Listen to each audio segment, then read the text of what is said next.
Baahubali gorilla और बलशाली कुंभकर्ण। एक घना जंगल था।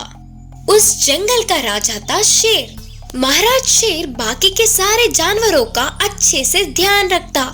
उसके राज्य पालन में जानवर भी बिना किसी डर के घूमते थे और अच्छे से मिलजुल कर खेलते थे और हर रोज ऐसे ही खुशी खुशी से बीत रहे थे। एक बार एक कुंभकर्ण नाम का बलशाली और अजीब व्यक्ति उस जंगल में आया। भयंकर सी आवाज में चिल्लाकर सारे पेड़ों को जड़ से उखाड़ कर फेंकता था। उसकी नजर में पड़े जानवरों को मुंह में डालकर चबा के निकल जाता। इससे सारे जानवर उसका आकार देख डर के भागने लगे। थोड़े छुपकर अपनी जान बचा पाए तो और थोड़े उसके हाथ में आकर उसका ही आहार बन गए। ऐसे बल्कि बहुत बार कुंभकर्ण आकर जंगल में बवाल मचा रहा था। इससे वो कब आएगा ये ना जानते हुए सारे जानवर डर डर के जीते थे। एक दिन सारे जानवर जाकर महाराज शेर को अपनी बाधा बताई और उन्हें बचा लेने के लिए प्रार्थना करने लगे।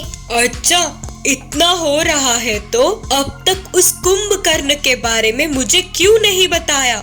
लोमड़ी ने कहा, पहले ये मुसीबत एक दिन से चली जाएगी करके सोचे, लेकिन पहले पेड़ पौधे जानवर इन सब पर उसका प्रताप कुछ ज्यादा ही होता जा रहा है। हाथी ने कहा, महाराज पूरा जंगल नष्ट हो रहा है। अच्छा ठीक है, एक बार मैं खुद जाकर उसकी कब्र लूंगा। बोलकर महाराज शेर ने हिम्मत दी। फिर से इस बार कुंभकर्ण के आने पर शेर लड़ने गया। उसकी उतनी बड़ी सी आकार देख डरने के बावजूद शेर उससे युद्ध करने के लिए सिद्ध हुआ।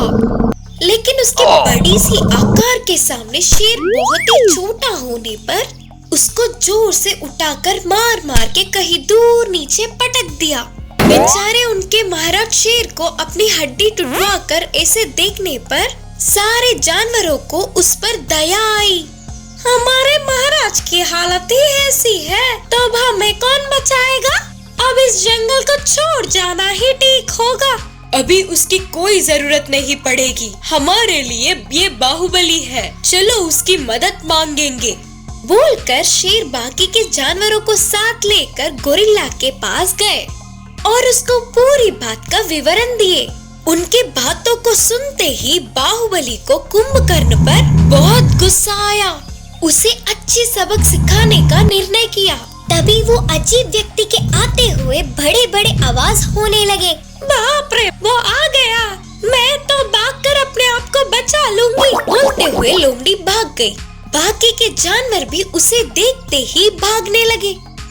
ऐसे बाहुबली गोरिल्ला और बलशाली कुंभकर्ण के बीच बड़ा सा युद्ध हुआ।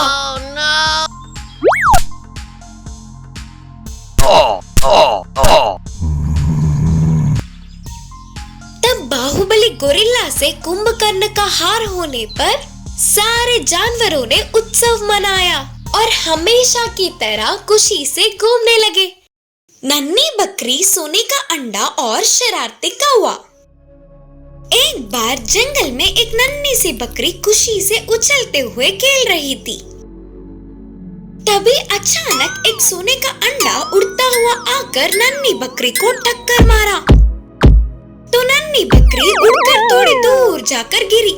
उसे टक्कर देने वाली उस अंडे को देखते हुए वो परेशान होने लगी। अरे, ये पता नहीं कोई अजीब अंडा लगता है। ऐसी अजीब सी अंडा मैंने कभी नहीं देखी।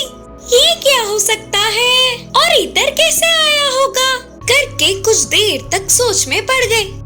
वैसे भी मुझे इस अंडे से क्या काम, मैं अपनी खुद की काम देख लूंगी सोचकर उधर से चली गई। फिर नन्ही सी बकरी जहाँ भी जाए उसके पीछे ही सोने का अंडा भी जाता था। वह देख के बकरी रुक गई तो बस अंडा भी रुक गया और वो अंडा ऐसे ही नन्ही बकरी का पीछा करती रही। इससे नन्ही सी बकरी डर गई और उसने कहा, रुको, तुम मेरे पीछे क्यों आ रहे हो? तुम्हें मुझसे क्या काम है? अगर तुम मुझे डराने के लिए ऐसा कर रहे हो तो जान लो, मैं किसी से नहीं डरती। बोलकर बड़ी हिम्मत से बोली। तभी सोने के अंडे ने कहा, मैं तुमसे दोस्ती करना चाहता हूँ, इसीलिए तब से तुम्हारे पीछे आ रहा हूँ। अच्छा, तो ये बात है। तुमसे दोस्ती करने के लिए पहले मुझे तुमको जानना होगा ना। मैं बुरा नहीं हूँ, बहुत अच्छा हूँ। मेरी वजह से तुम्हें कोई भी तकलीफ नहीं होगी। मेरा विश्वास करो और मुझसे दोस्ती करने के लिए मान जाओ ना दोस्त। बोलते हुए अंडा गिड़गिड़ाने लगी।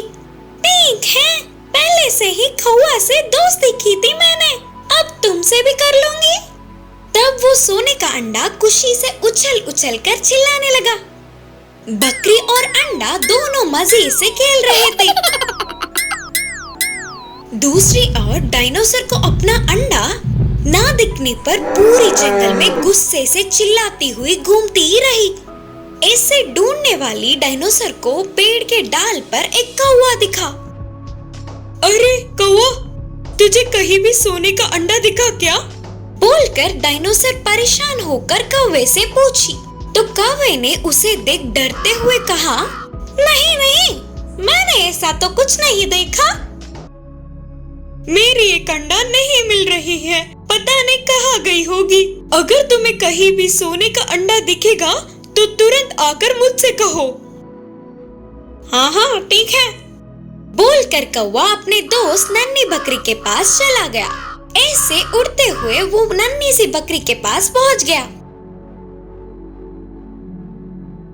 वहाँ नन्ही सी बकरी और सोने के अंडे को एक साथ खेलते हुए देखा और देखते ही वह बहुत डर गया। अरे मेरे दोस्त, उसे मत खेलो, वो साधारण अंडा नहीं है, डायनासोर का अंडा है। उसकी माँ उसके लिए पूरे जंगल में ढूंढ रही है। अगर उसे पता चल गया कि उसके अंडे को तुमने लाया तो वो तुम्हें तो नहीं छोड़ेगी। क्या? अरे नहीं दोस्त, उस अंडे को मैं क्यों लाऊंगी, वही तो मेरे पीछे पड़कर आ गई। करके पूरी बात बताने से पहले ही डायनासोर वहाँ पहुँच गई।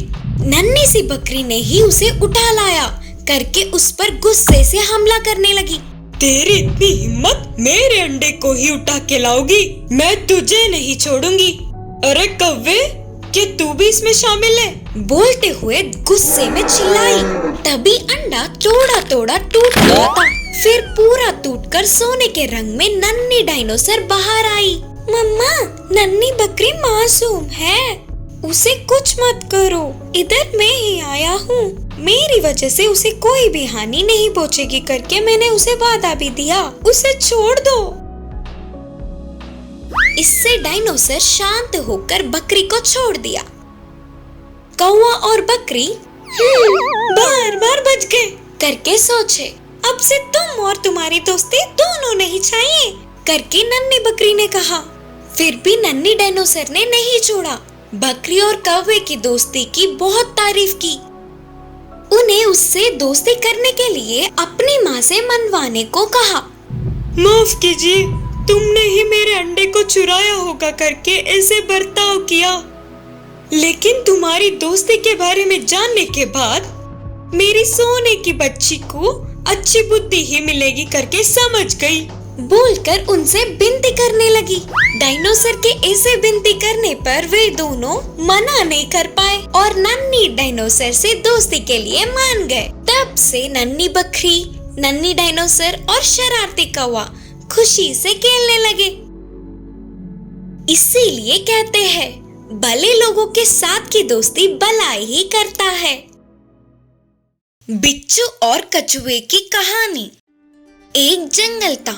उस जंगल में एक तालाब था।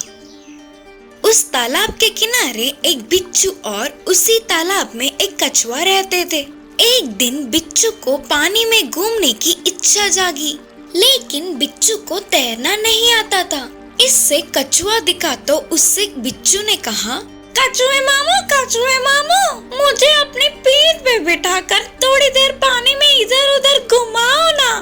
तब कछुए ने दया दिखाकर कहा, उसमें क्या है रे, आजा।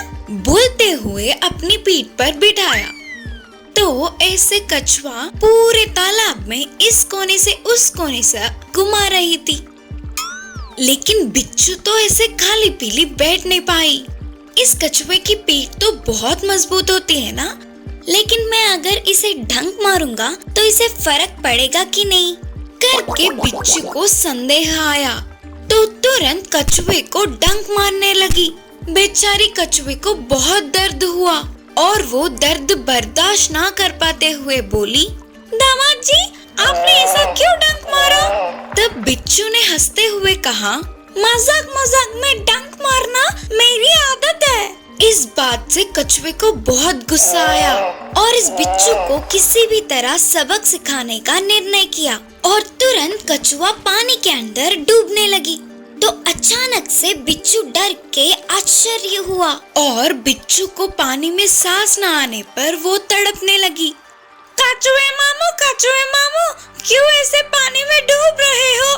तो कछुए जवाब दिया कि मजाक मजाक में पानी में डूबना मेरी आदत है रे। बोलते हुए पानी में डूब गई। ऐसे अचानक कछुए के पानी में डूबने से बिच्छू को सांस न आई और वो बहुत तड़पने लगी। फिर थोड़ी देर बाद धीरे से कछुआ बिच्छू को अपनी पीठ पर बिठाकर तालाब के तट पर ले आकर छोड़ दिया। तब कछुए ने बिच्छू से कहा, देखा, तेरी मजाक तुझ पर ही उल्टी पड़ गई।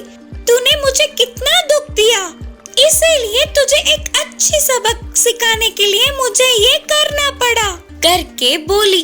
तो बिच्छू ने कहा, मुझे माफ कर दो कछुए मामू, मैंने आपको बेकार में ही दर्द दिया करके बोली। ऐसे इस प्रकार कछुए ने बिच्छू को एक अच्छी बात पढ़ाकर सबक सिखाया।